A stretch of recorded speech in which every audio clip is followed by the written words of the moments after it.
You enter the right password, approve the second factor, and still lose the account. The contradiction is simple. Two-factor authentication can verify a login without verifying who controls it afterward. Here's the catch. A second factor proves that someone supplied another valid signal at one moment.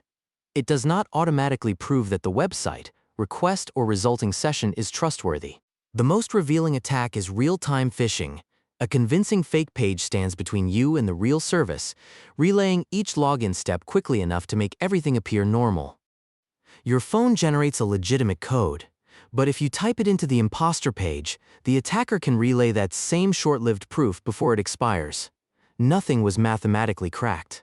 After approval, the service usually creates a session token so you stay signed in. If the proxy captures that token, the attacker may inherit the already approved session instead of repeating authentication. That stolen session changes the problem. The attacker is no longer trying to pass both locks. The service sees an existing authenticated state. The front door remains secure while access continues inside. Not every trick needs a fake page. With push-based approval, repeated prompts can turn security into a reflex test. A distracted user may approve one simply to stop the interruption. Number matching improves this by requiring the phone and login screen to agree. Yet it still depends on context. If a victim is guided through the attack, matching numbers can appear legitimate. Sometimes attackers avoid the second factor entirely by targeting account recovery. If email, support procedures, or backup methods are weaker than normal login, the strongest lock is not the real boundary. Text message codes add another dependency. The phone number itself, through carrier account compromise or number reassignment, an attacker may receive future messages, which is why text messages are usually considered a weaker option. Two-factor authentication also cannot clean an infected device. Malware running after login may act through the trusted browser, capture data, or alter transactions. Authentication succeeded, the endpoint became the attacker's tool. Another route does not steal the login at all. A malicious application can request account permissions, and a user may grant them after authenticating normally. The danger is authorized access with deceptive intent. These attacks share one pattern. Hackers often target the links around authentication: the person, website, device, phone network, recovery process, and session. The cryptographic factor may remain completely valid.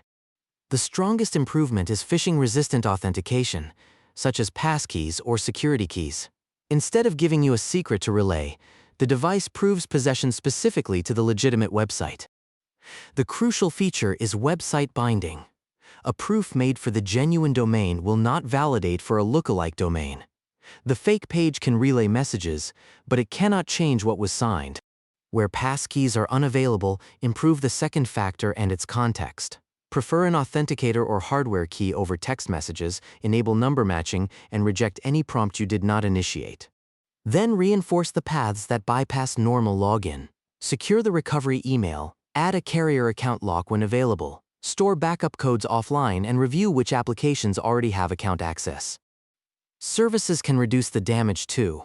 Shorten risky sessions, recheck identity before sensitive actions, detect unusual devices, and revoke active sessions after account recovery. Prevention matters, but containment limits the blast radius. So two-factor authentication is not useless. It blocks many password-only attacks. The mistake is treating it as a force field. It is one strong checkpoint inside a much larger trust system.